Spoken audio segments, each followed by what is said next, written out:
Olá, sejam bem-vindos. Este é o nosso segundo vídeo de português e hoje vamos falar nada mais nada menos do que Fernão Lopes com a crónica de Dom João I. Antes de entrarmos em muitos mais pormenores, precisamos saber quem é Fernão Lopes e o porquê de estarmos a estudar a crónica de Dom João I. Portanto, antes de mais, vamos a uma pequena contextualização. Portanto, preparem-se. Prontos? Vamos lá! E porquê Fernão Lopes? Perguntam-se vocês. Porquê a crónica de Dom João I? Pois bem, Fernão Lopes nasceu entre 1380 e 1390 na cidade de Lisboa. Ele veio de uma família muito humilde e ao longo da sua carreira trabalhou em vários ramos, mas todos ligados à documentação do Reino de Portugal. Foi não só tabelião do reino, que é o equivalente a notário, como também guarda-mor da Torre do Tombo. E talvez aquela profissão que foi a que teve mais peso para a sua carreira foi concedida por Dom Duarte, que é cronista oficial do reino. Dom Duarte, após ter nomeado Fernão Lopes o cronista do reino, deu-lhe a missão mais importante que Fernão Lopes podia ter tido até aquele momento, que é colocar em texto, colocar em crónica a vida de todos os reis de Portugal. Desde a primeira dinastia até à segunda dinastia, Fernão Lopes batalhou e conseguiu colocar em crónica todos os reis da primeira dinastia e o primeiro rei da segunda dinastia, que é o nosso Dom João I. Portanto, hoje em dia nós só conseguimos ter acesso às três últimas crónicas que Fernão Lopes escreveu. Elas foram-se perdendo ao longo dos anos e nós vamos estudar mesmo a última, a crónica de Dom João I. E porquê essa? Por duas razões. Primeiro, foi aquela que deu conta da crise dinástica e da mudança da primeira dinastia para a segunda dinastia. E a segunda razão é porque trata-nos de um momento muito crítico do nosso reino, que é não só o cerco que foi feito a Lisboa por Castela, como também a Batalha de Aljubarrota. Portanto, podemos já perceber que vai ser uma crónica excelente. Portanto, fiquem aí, porque vamos tentar desvendar o que é isto da crise dinástica. Portanto, aqui estamos nós. Vamos então ver o que é que se passa com a crise dinástica que teve origem em 1383, porque é que ela surgiu e porque é que ela é tão importante assim para a nossa obra e para a compreensão da história por trás também de Fernão Lopes. Portanto, esta crise dinástica pode ser muito bem resumida neste pequeno esquema que eu vos disponibilizo, que eu fiz. Temos aqui um recuo a duas gerações, portanto, à geração de Dom Pedro I, para nós conseguirmos perceber realmente o que é que está por trás desta crise e porque é que Portugal esteve na iminência de perder a sua independência para Castela. Portanto, começando aqui com Dom Pedro. Dom Pedro I foi rei de Portugal, temos aqui o símbolozinho da coroa, e teve casado com Dona Constança, rainha de Portugal. Portanto, este casamento foi o casamento legítimo, foi aquele casamento oficial, digamos assim, para as cortes de Portugal. No entanto, ele teve também mais duas relações. Teve a relação com Dona Inês de Castro. Esta relação é uma relação bastante conhecida, uma relação bastante romantizada, todos nós já ouvimos falar, e desta relação nasceu Infante Dom João e Infante Dom Dinis. Temos aqui o seguimento da linha azul, que é a linhagem ilegítima. E temos também ainda uma relação com Dona Teresa. Esta Dona Teresa era uma criada, digamos assim, não era alguém com um grande estatuto, com um elevado estatuto social, e portanto é uma relação que fica um pouco esquecida aos olhos de quem relembra esta história. No entanto, foi com esta relação de Dona Teresa que nasceu Dom João Mestre Davis, que acabou por ser depois o regente do trono português na segunda dinastia.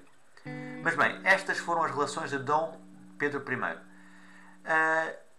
Com a relação legítima, temos aqui o filho de Dom Pedro, que é Dom Fernando. Dom Fernando foi aquele que sucedeu a Dom Pedro I no trono de Portugal. E Dom Fernando, este senhor aqui, teve um reinado bastante problemático. Teve bastantes guerras, teve bastantes batalhas e a maior parte delas não foram bem sucedidas. Quase todas perdemos para Castela. E devido a esta sucessão de batalhas perdidas, Dom Fernando viu-se obrigado a assinar um tratado. Tratado esse, que aqui está explícito, o Tratado de Salvaterra de Magos. O que é que este tratado prometia? Prometia que Dom Fernando casaria a sua única filha com Dom João I de Castela. Portanto, temos aqui este casamento que é forçado pelo Tratado de Salvaterra de Magos e que, no final de contas, poria fim à independência de Portugal. Porquê? Porque Dom Fernando apenas teve uma filha, lá está, Dona Beatriz, e não teve nenhum filho barão que fosse suceder-lhe ao trono. E, portanto, perante esta única filha, Portugal poderia passar a ser reinado não por um rei português, mas por um rei espanhol, e daí lá está a perca da independência. Já para não falar que esta relação com Dona Leonor Teles era uma relação bastante perigosa também para o povo português, porque Dona Leonor Teles tinha uma pequena relação ilegítima, tinha um amante que era um amante espanhol, que era o Conde Andeiro.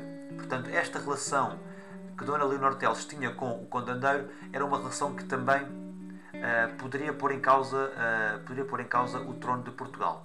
E, portanto, na iminência desta perda da independência, nós temos o quê? Temos uma revolução por parte do povo. O povo não estava, obviamente, contente com este casamento e com o pretendente Dom João I de Castela ao trono de Portugal, e, portanto, existiam outros 3 pretendentes, que é Infante Dom João, Infante Dom Dinis e Dom João Mestre de Avis. Estes foram, então, os 4 pretendentes ao trono de Portugal, e, como vamos ver a seguir, que é o que conta basicamente a crónica de Dom João I, é a aclamação por parte do povo, é a subida ao trono deste senhor aqui, Dom João I, Mestre de Avis. E agora que nós aqui chegámos, vamos então analisar a obra para que consigamos perceber realmente o que é que se trata a crónica de Dom João I. Para isso, vou-vos fazer o resumo de 3 capítulos, do capítulo 11, do capítulo 115 e do capítulo 148. Não porque estes são os mais importantes, ou talvez até possam ser, mas sim porque eles são os únicos 3 que constam das metas curriculares de português de secundário. Ok? Portanto, eu vou tentar dar-vos um resumo bastante conciso para que vocês tenham uma ideia do que é que se trata nestes capítulos, de uma forma assim bastante rápida e bastante simples. Ok? Vou também tentar-vos associar a este resumo algumas passagens da obra original para conseguirmos fazer a ligação entre o conteúdo e a forma como também Fernão Lopes escrevia, que é um tópico muito importante que vamos discutir mais à frente. Portanto, tal como nós falamos aqui, no capítulo 11, o que é que vai acontecer? No capítulo 11 nós temos uma conspiração que Mestre de Avis faz com o seu amigo Álvaro de Pais para tentar derrubar, para tentar tomar conta e ganhar a confiança do povo. Esta conspiração é contra quem? É contra a rainha Dona Leonor Teles e também contra o seu amante castelhano, o Conde Andeiro. Okay? Esta conspiração é uma conspiração que, tal como eu disse, pretende ganhar a vontade do povo, pretende ganhar principalmente o apoio do povo para que consigam, todos juntos, com maior massa e com maior vontade, tomar conta do trono português. Então, que esquema é esse afinal? Primeiro, o pajem de Mestre de Avis e Álvaro de Pais, o seu amigo, cavalgam pelas ruas de Lisboa gritando, bradando para as pessoas, para o povo que ali estava nas ruas de Lisboa, dizendo o quê? Dizendo que o Conde Andeiro queria matar o Mestre de Avis nos passos da rainha. Isto era algo falso. O Conde Andeiro não estava a querer matar Mestre de Avis, mas era isto que eles diziam ao povo. Para quê? Para que o povo se exaltasse, porque o povo gostava mesmo muito de Mestre de Avis. O povo via em Mestre de Avis o líder, aquele que conseguiria salvar a nação. O que é que realmente estava aqui a acontecer? Mestre de Avis estava nos passos da rainha, é verdade, e estava com o Conde Andeiro, é verdade. Mas era o Mestre de Avis que queria matar o Conde Andeiro e que matou o Conde Andeiro sem que a população soubesse. No entanto, Álvaro de Pais e o pajem de Mestre de Avis espalhavam esta mensagem de que o Conde Andeiro queria matar o mestre pela população. Ora bem, a população, ao ouvir isto, pega em armas, com toda a euforia possível, com aquilo que conseguiam, e correram atrás de Álvaro de Pais até chegarem aos passos da rainha para salvarem Mestre de Avis. Quando lá chegaram, tinham as portas do paço completamente cerradas e a população exaltava-se cada vez mais num sentimento de grande aflição, e o facto das portas estarem fechadas era só mais um motivo para eles se exaltarem. O que aconteceu?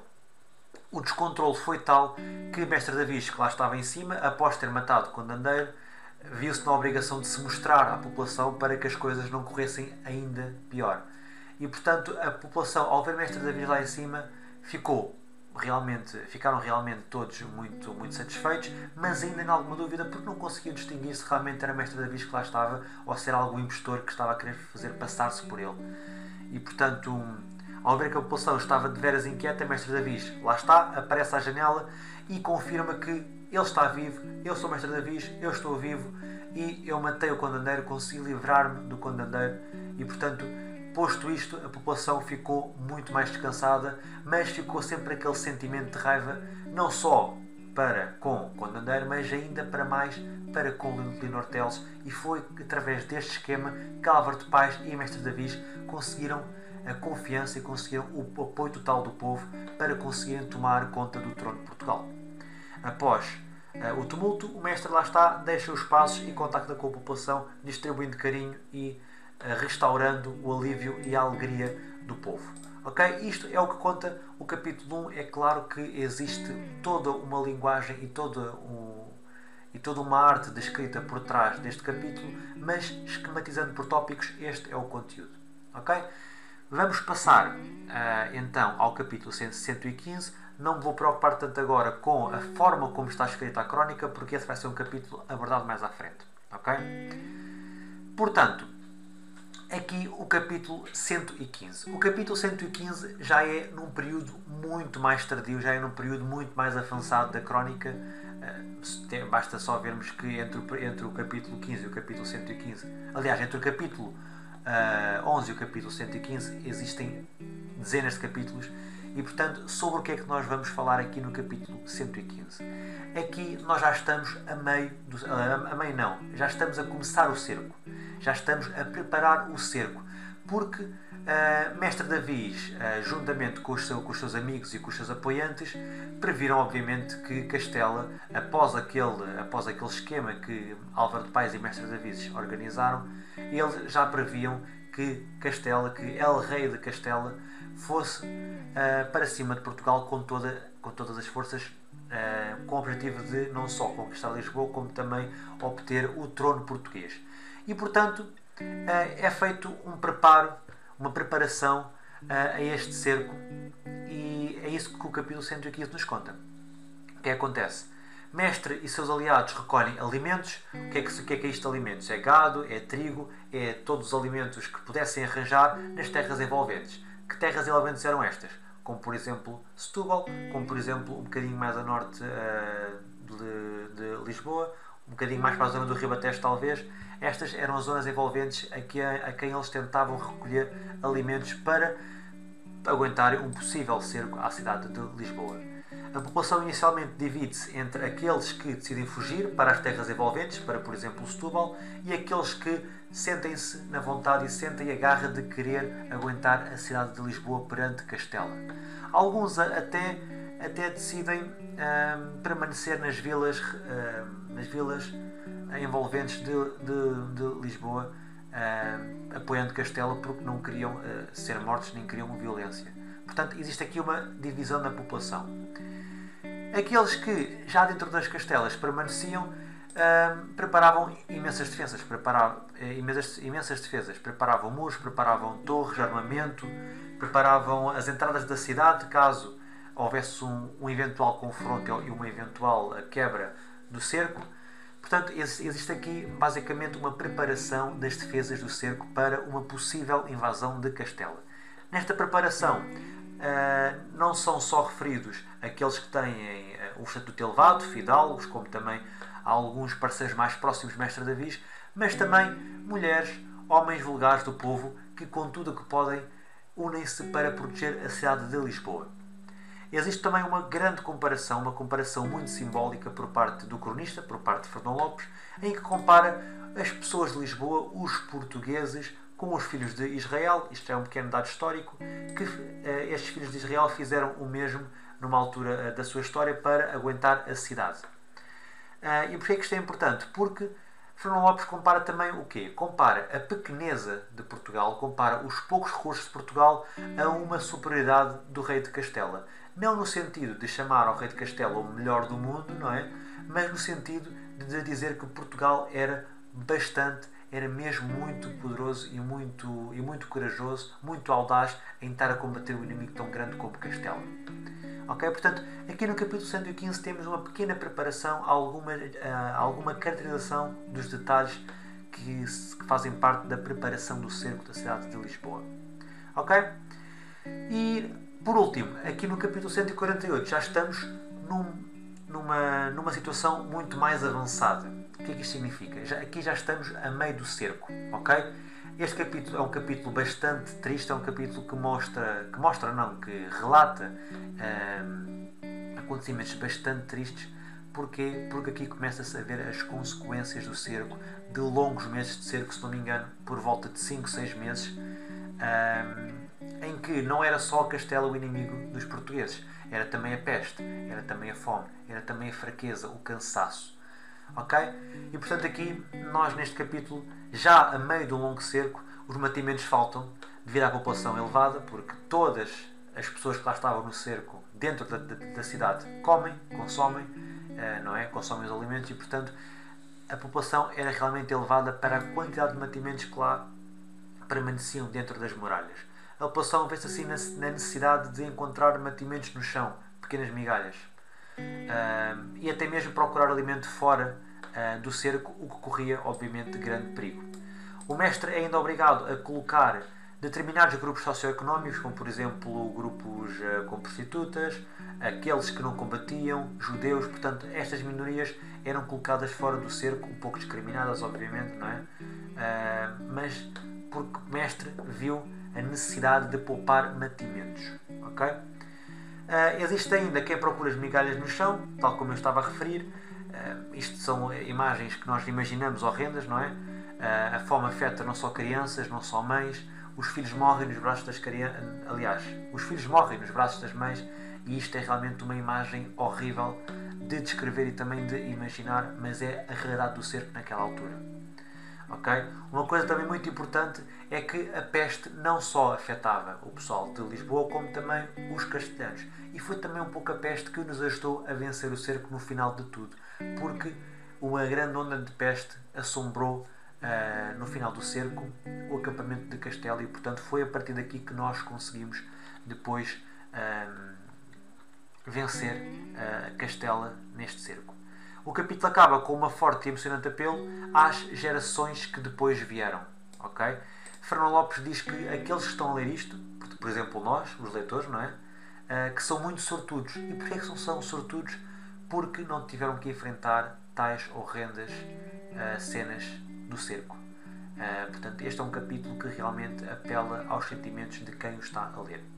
Ok? Isto é basicamente o conteúdo e aquilo que nós temos que saber acerca dos 3 capítulos da Crónica de Dom João I. Muito bem, agora que nós já analisámos e já vimos um bocadinho as partes mais importantes do conteúdo dos 3 principais capítulos da Crónica de Dom João I, vamos então agora pegar numa abordagem um bocadinho mais exterior. O que eu quero dizer com isto? Uma abordagem um bocadinho menos ligada com o conteúdo da Crónica de Dom João I. E porquê? Porque é bastante importante não só para a compreensão do quão importante esta obra é para a literatura portuguesa, como também para nós conseguirmos responder às perguntas que nos forem fazendo, não só em exames, como também em testes. E começamos com o primeiro de 2 pontos muito importantes. O primeiro são as personagens individuais e coletivas, e o segundo irá ser a forma como Fernão Lopes escrevia. É um aspecto extremamente importante. Mas bem, reparem que eu faço aqui uma divisão e faço aqui também um apelo àquilo que é a personagem coletiva. A personagem coletiva é algo aqui em Fernão Lopes pela primeira vez falado, se calhar, em toda a história de Portugal. Nunca, em nenhuma ocasião, nem em nenhuma obra, o povo teve tanta importância e recebe aqui um lugar completamente de papel principal perante pessoas como, por exemplo, reis, como, por exemplo, fidalgos. Portanto, é neste sentido que nós temos que tomar muita atenção à personagem individual e à coletiva. Ok? Portanto, o povo aqui não só toma uma posição de personagem coletiva, como também, se calhar, aquela personagem mais importante. Ok? Mas vamos então primeiro às personagens individuais e depois sim ao povo.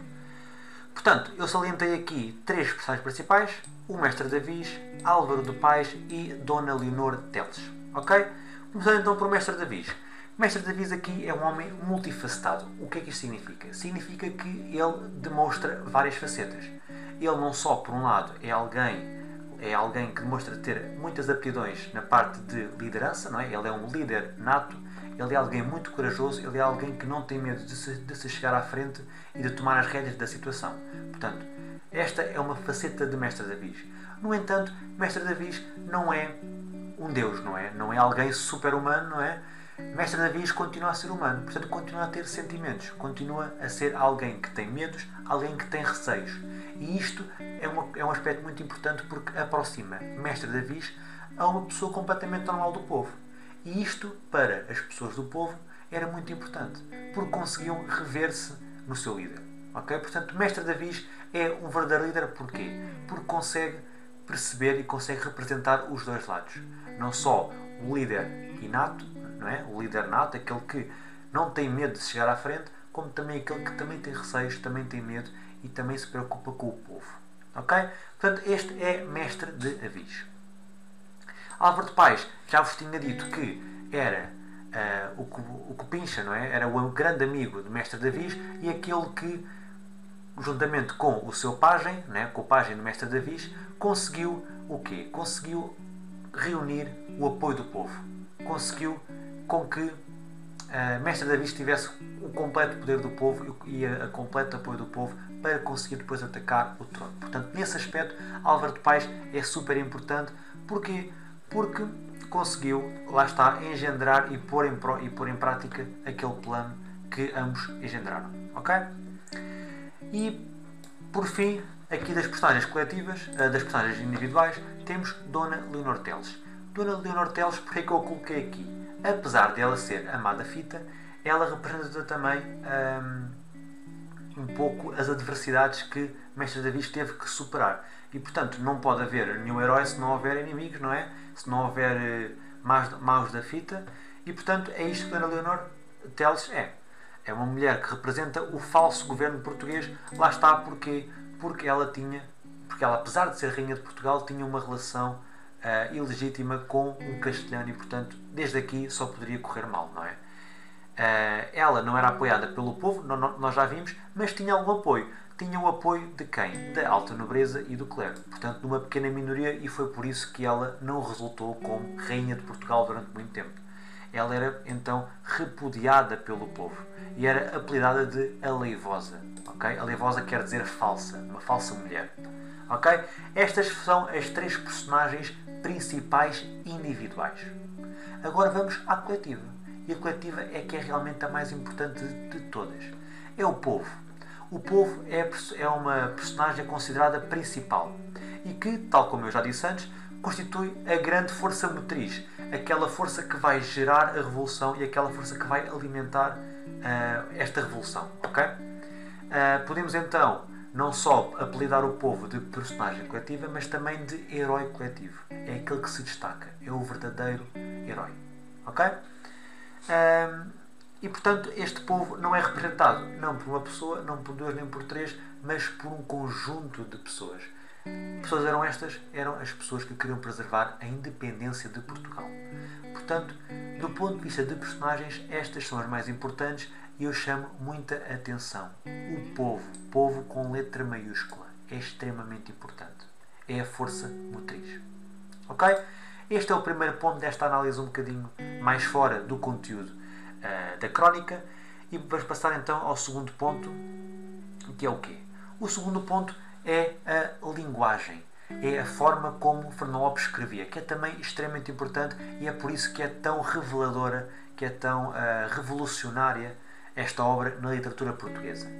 Porquê? Vou aqui salientar 3 pontos. Fernão Lopes escrevia de uma forma espetacular porque conseguia nos aproximar daquilo que ele estava a escrever. Nós sentimos realmente inseridos naquilo que ele estava a dizer. Conseguimos imaginar na nossa cabeça os sons, o cheiro, a forma como as personagens se moviam, a forma como elas agiam. Portanto, ele conseguia colocar tudo isso na nossa cabeça através apenas de palavras, da forma como ele escrevia. E, portanto, salientando estes pontos aqui, vamos começar com o visualismo. O que é isto? É uma descrição viva e próxima da imaginação, onde são incluídas, lá está, as sensações, a visão, a audição. Ok? Por exemplo. Ele também conseguia incutir, também conseguia transcrever e traduzir o ritmo e os ânimos, como por exemplo o ânimo do povo quando queria salvar o mestre, ok? E faz isso através do quê? Através de recursos expressivos, tal como comparação, enumeração, adjetivação, personificação e mais uma outra que poderão estar para aí perdidas. Tudo isto vai culminar no quê? Vai culminar numa descrição pormenorizada. Portanto, ele conseguia descrever isto de tal forma, com sensações, com recursos expressivos, em que nós nos sentimos realmente, nós conseguimos visualizar a situação. E daí chamar-se visualismo. Ok? Depois temos um dinamismo. O que é isto do dinamismo? O leitor é colocado quase como se fosse um desenrolar das ações. O que é que isto significa? Este envolvimento do leitor na narração de Fernão Lopes é feito através do quê? É feito através de uma sequencialização gradativa das ações. Uau! O que é isto? Ele utiliza o quê? Ele utiliza verbos de ação, verbos que têm muito movimento, e ele vai, pouco e pouco, contar-nos a história do grande plano para o pequeno plano. Ele faz esta sequencialização. Gradativa significa que é gradual. Okay? E, portanto, através desta descrição, nós sentimos mesmo dentro da história e sentimos o dinamismo da ação a ocorrer entre nós. Okay? Daí chamar-se dinamismo. Ele faz isto também, lá está, através dos verbos da ação. São os verbos que imprimem, que incutem o ritmo, que incutem a força no discurso. Okay? E também faz uma caracterização indireta das personagens pelo seu comportamento. Também é importante para nós percebermos as personagens. Não só, por exemplo, o povo, como também aquelas individuais. E depois, algo muito interessante, algo que na época não era feito, era o coloquialismo. O que é isto? O coloquialismo é uma forma de falar muito próxima àquela que o povo ou àquela que o leitor está habituado. Portanto, Fernão Lopes utilizava uma linguagem muito próxima à linguagem popular. E por isso a crónica era muito compreensível, era muito acessível às pessoas que a liam. Não só naquela época, como até nos dias de hoje. Okay? E ele, como forma de aproximar o leitor à ação narrada, ele faz vários pontos. Ele narra a crónica na primeira ou na segunda pessoa, ele faz uma linguagem oralizante, com expressões populares, lá está, expressões próximas da fala popular. Ele utiliza também alternadamente o quê? Vários registros discursivos. Ele alterna uma descrição com uma narração, com um diálogo, e esta sequencialização ajuda-nos a compreender e imaginar melhor o cenário na nossa cabeça. Okay? Portanto, estes são os 3 pontos extremamente importantes da escrita de Fernão Lopes, e com isto conseguimos acabar a nossa análise externa, digamos assim, da obra de Fernão Lopes, a Crónica de Dom João I. Poxa, este Fernão Lopes era rei já. Ganda Fernão Lopes. E pronto, pessoal, chegámos ao fim do nosso vídeo, da nossa análise sobre a Crónica de Dom João I de Fernão Lopes. Espero que tenham aproveitado, espero que tenham absorvido ao máximo estes pontos importantes, não só da forma como eu escrevia, mas também do que é a Crónica em si. Se tiverem alguma dúvida, já sabem, comentários, podem mandar um mail, o que quiserem, ok? Tenho também aqui o PDF para vocês conseguirem acompanhar melhor se precisarem. E portanto fiquem aí, porque vamos abordar a próxima obra, que é Gil Vicente com a farsa de Inês Pereira. Ok? Portanto fiquem bem. Bem, até à próxima.